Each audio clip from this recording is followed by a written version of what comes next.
साथियों, सामान्य हिंदी प्रश्न पत्रक क्रमांक 1 की व्याख्या आज हम प्रारंभ करने जा रहे हैं। इस वीडियो में आपको प्रश्न पत्रक क्रमांक 1 का अभ्यास कराया जाएगा। प्रश्न पत्रक क्रमांक 1 में जितनी भी समस्याएं थी वो सभी इस वीडियो के बाद आपकी खत्म हो जाएंगी। यदि आप लोगों ने हिंदी का ऑनलाइन टेस्ट नहीं दिया तो इसकी लिंक नीचे डिस्क्रिप्शन में दी गई है, वहां इसका पासवर्ड भी लिखा हुआ है। आप इस हिंदी के प्रश्न पत्र का ऑनलाइन टेस्ट दे सकते हैं और अपना स्व मूल्यांकन कर सकते हैं। आइए मित्रों, इस टेस्ट की व्याख्या को प्रारंभ करते हैं।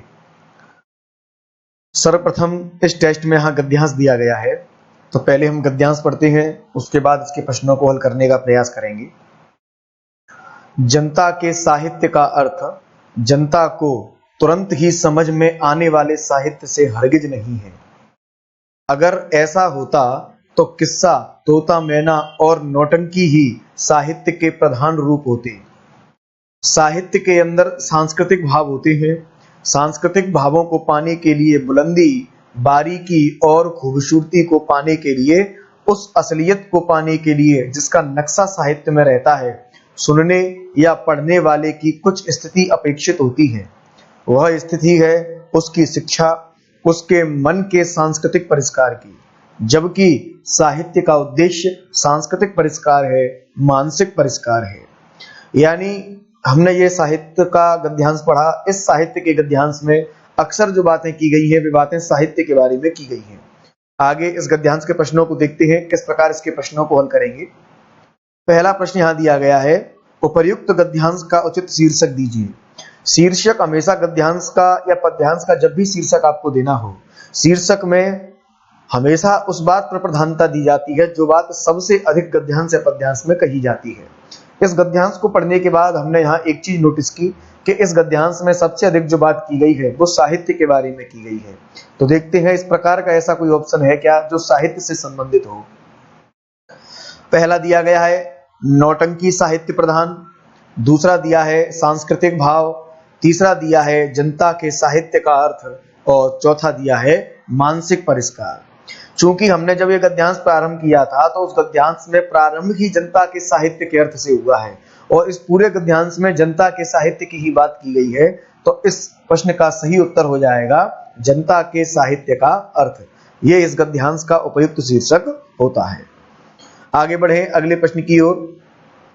साहित्य के अंदर क्या होता है? हमने गद्यांश पढ़ा था, वह हमें मिला था साहित्य के अंतर्गत क्या होता है। तो देखें जरा साहित्य के अंदर क्या होता है। साहित्य के अंदर ये दिया है, साहित्य के अंदर सांस्कृतिक भाव होते हैं। जरा देखें इसका ऑप्शन, साहित्य के अंदर क्या निहित होता है। पहला सांस्कृतिक भाव निहित होते हैं, दूसरा खूबसूरती निहित होती है, तीसरा मानसिक परिष्कार निहित होता है और चौथा इनमें से कोई नहीं। तो साहित्य के अंतर्गत साहित्य जो सांस्कृतिक भाव होते हैं वे सांस्कृतिक भाव साहित्य के अंदर निहित होते हैं। तो इसका सही उत्तर हो जाएगा ए, सांस्कृतिक भाव निहित होते हैं। आगे बढ़ते हैं।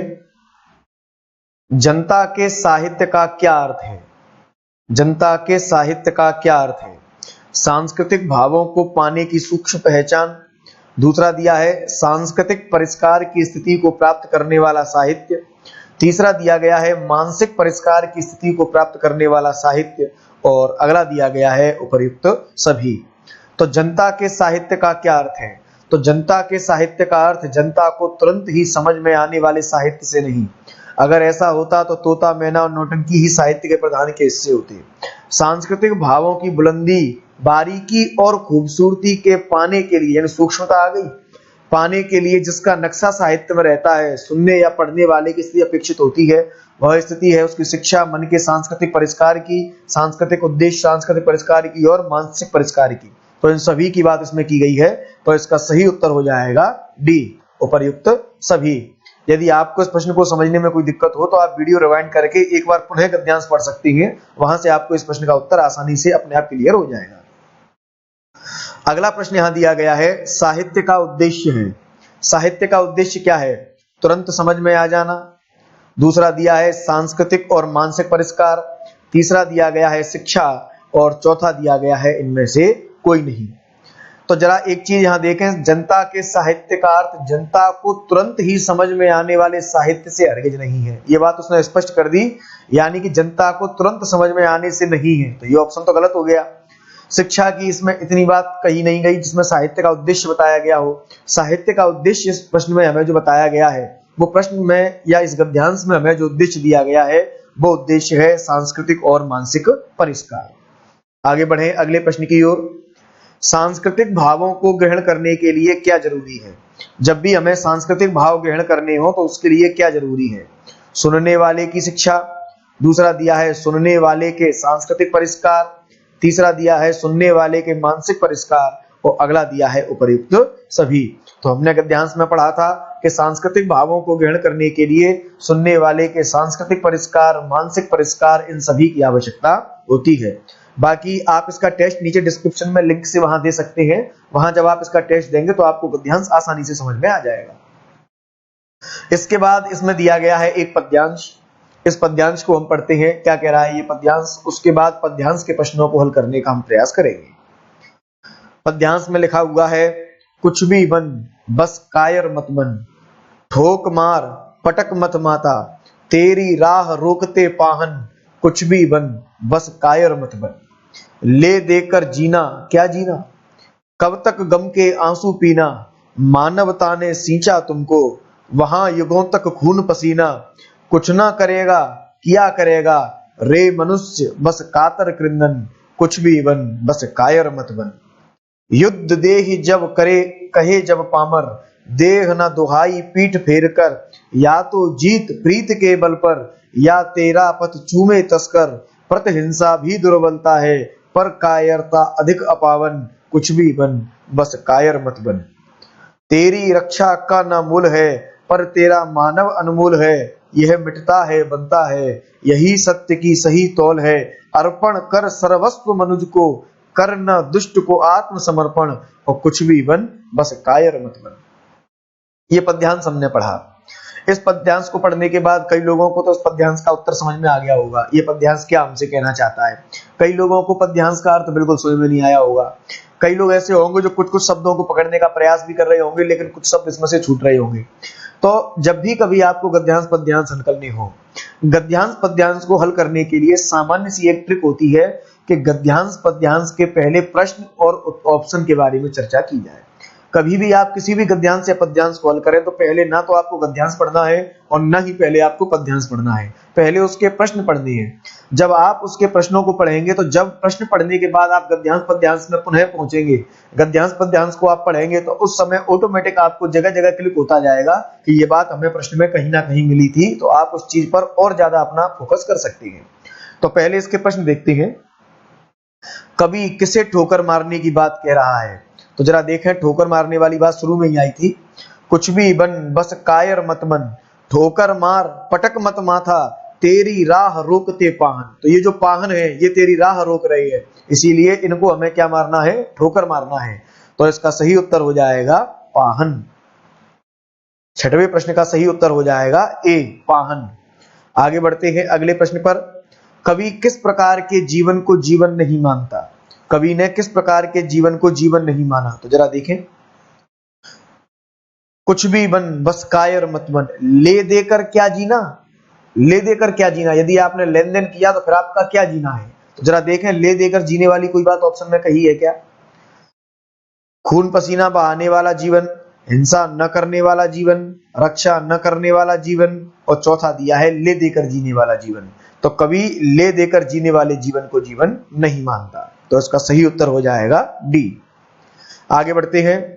कवि ने किसे अपवित्र माना है? पाहन, कायरता, क्रंदन या पामर? तो जरा देखें, अपवित्र कवि ने किसको माना है? फिर पढ़ें एक बार पद्यांश। कुछ भी बन बस कायर मत बन, ठोकर मार पटक मत माथा, तेरी राह रोकते पाहन, कुछ भी बन बस कायर मत बन। ले देकर जीना क्या जीना, कब तक गम के आंसू पीना, मानवता ने सींचा तुमको, वहां युगों तक खून पसीना, कुछ ना करेगा किया करेगा, रे मनुष्य बस कातर कृंदन, कुछ भी बन बस कायर मत बन। युद्ध देह कहे जब पामर, देना दुहाई पीठ फेर कर, या तो जीत प्रीत के बल पर, या तेरा पथ चूमे तस्कर, प्रतिहिंसा भी दुर्बलता है, पर कायरता अधिक अपावन। कायरता को कवि ने अपावन यानी अपवित्र कहा है, तो इसका सही उत्तर हो जाएगा कायरता। कायरता को कवि ने अपावन यानी अपवित्र कहा है। आगे बढ़े अगले प्रश्न की ओर। कुछ न करेगा किया करेगा रे, मनुष्य बस कातर कृंदन। कृंदन माने होता है रोना, कृंदन माने होता है रोना या फालतू व्यंग करना। कुछ न करेगा क्या करेगा, तो जरा देखें एक बार फिर पद्यांश में चलते हैं। ले देकर जीना क्या जीना, कब तक गम के आंसू पीना, मानवता ने सींचा तुमको वहां युगों तक खून पसीना। कुछ ना करेगा क्या करेगा रे मनुष्य, बस कातर कृंदन, केवल रोना धोना करेगा, निष्क्रिय बातें करेगा, फालतू के व्यंग करेगा। तो देखा जरा ऐसा भी ऑप्शन यहां दिया गया है क्या? निष्क्रियता पर व्यंग करने का हो सकता है, कर्म पथ पर आगे बढ़ने की प्रेरणा का, बाधाओं को दूर करने का, निराशा त्याग का, प्रसन्न रहने का। सब ऑप्शन गलत है। सही उत्तर हो जाएगा इसका निष्क्रियता पर व्यंग करने का। कुछ न करेगा क्या करेगा मनुष्य बस कातर कृंदन, इसका अर्थ है कवि निष्क्रियता पर व्यंग करने की बात कह रहा है। आगे देखें 10वां प्रश्न यहां दिया गया है। कवि किस पर सब कुछ समर्पित करने के लिए कह रहा है? कवि किस पर सब कुछ समर्पित करने की बात करता है? पहला ऑप्शन दिया है दुष्ट पर, दूसरा ऑप्शन दिया है कायर पर, तीसरा ऑप्शन दिया है दुर्बल पर, और चौथा ऑप्शन दिया है मानव पर। कवि ने सब कुछ समर्पित करने की बात कही, किसको कही है? अर्पण कर सर्वस्व मनुज को, अपना सब कुछ मानव को अर्पण कर दे। मनो कवि ने सब कुछ मानव पर समर्पित करने की बात कही है, तो इसका सही उत्तर हो जाएगा डी। आगे बढ़ते हैं अगले प्रश्नों की ओर।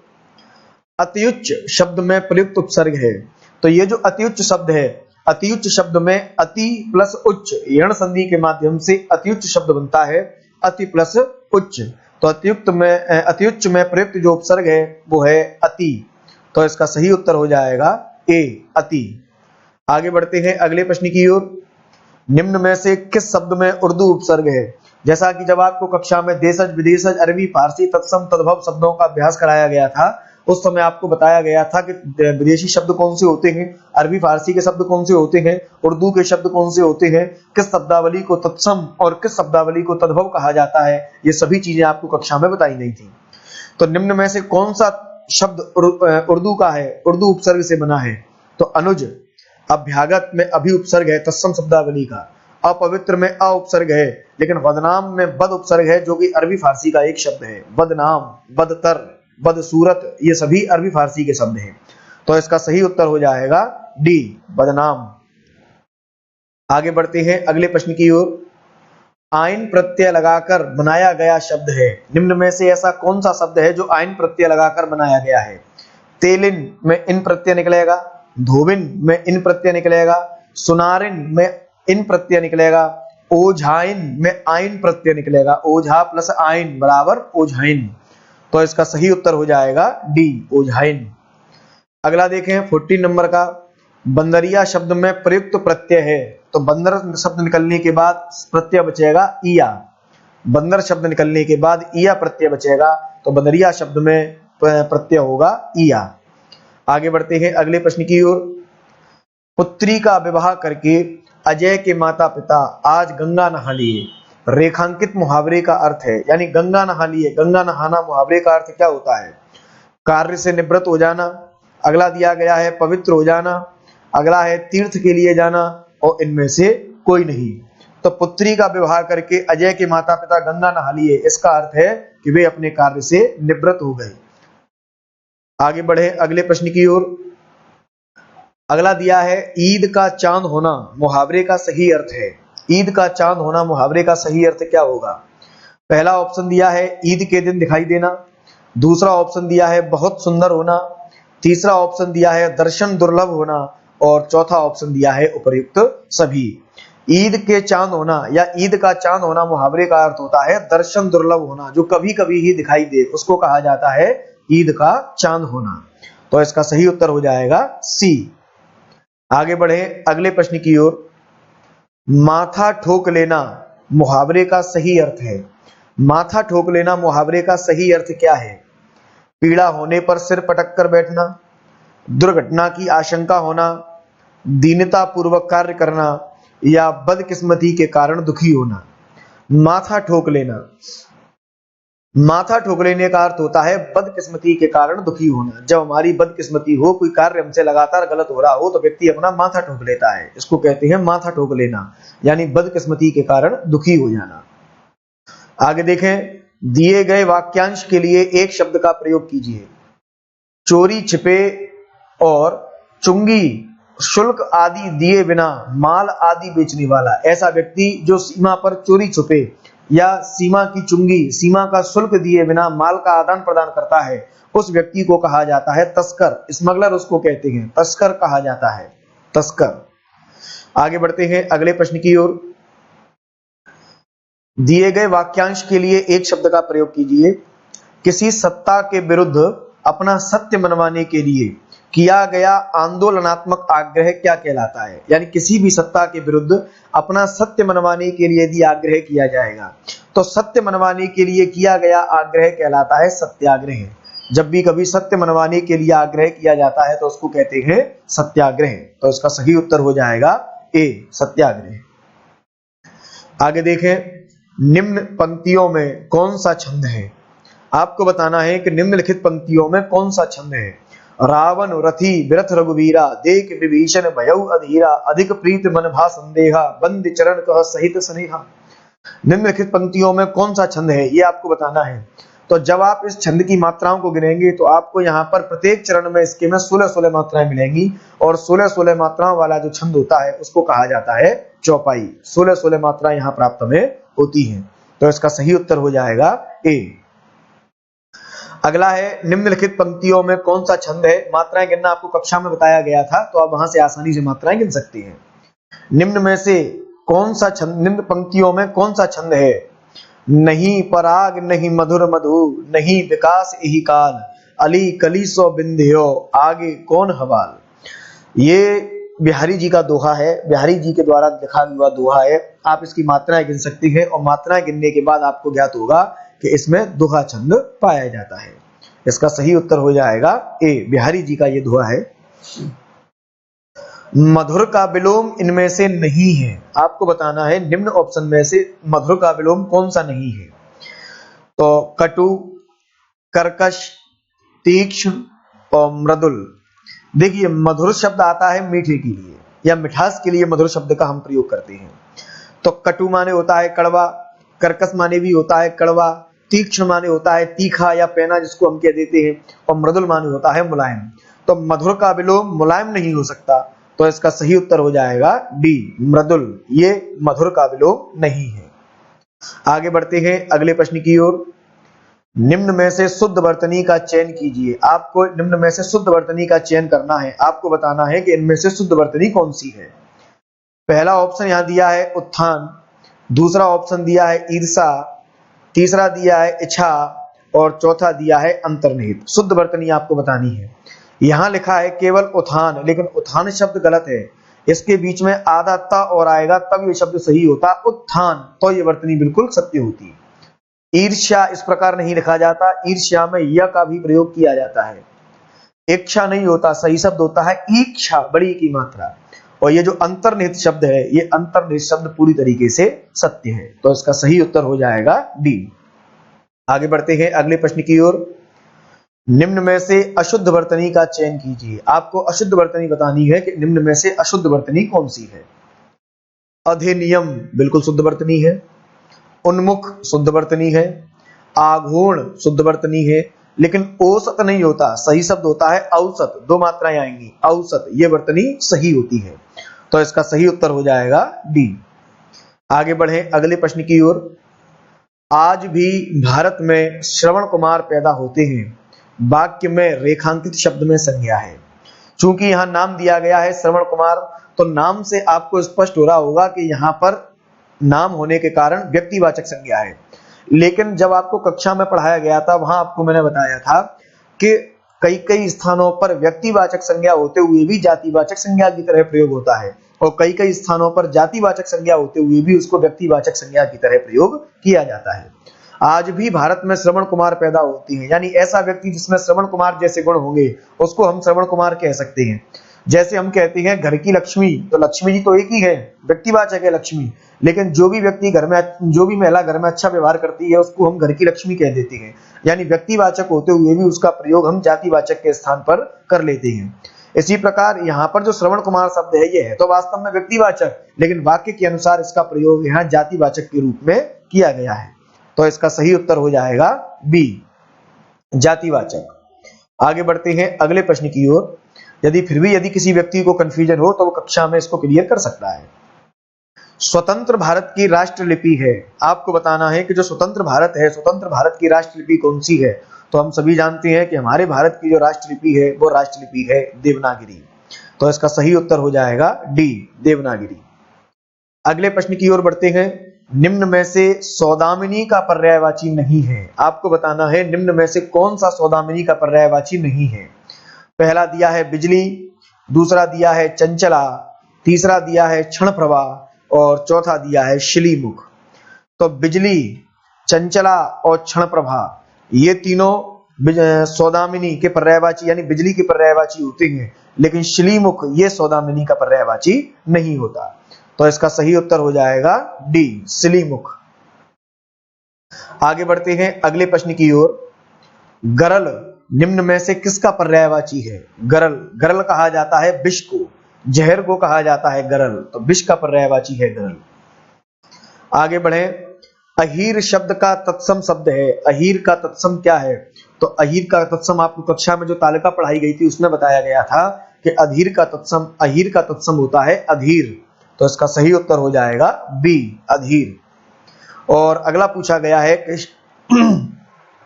शलाका का तद्भव शब्द है, शलाका का तद्भव शब्द कौन सा होगा। सांप, सलाई, सांवला या इनमें से कोई नहीं। तो शलाका का तत्सम जो शब्द होता है वो होता है सलाई, सलाका माने शलाई। तो इसका सही उत्तर हो जाएगा बी, सलाका माने सलाई। साथियों, इस प्रकार हमने हिंदी के प्रश्न पत्र क्रमांक 1 का अभ्यास समाप्त किया। जिन साथियों ने अभी तक टेस्ट नहीं दिया वे साथी इसका टेस्ट दे सकते हैं, टेस्ट को हल कर सकते हैं, लिंक नीचे डिस्क्रिप्शन में मिल जाएगी। और जितने भी लोग हमसे जुड़ना चाहते हैं अधिक से अधिक वीडियो को शेयर करें, अधिक से अधिक चैनल को सब्सक्राइब करें, जिससे अधिकतम प्रतिभागी इस वीडियो का फायदा ले सकें, इस प्रश्न श्रृंखला का फायदा ले सकें। अगली वीडियो के साथ, अगले टेस्ट के सॉल्यूशन के साथ बहुत जल्द आपके साथ उपस्थित होंगे। तब तक के लिए धन्यवाद।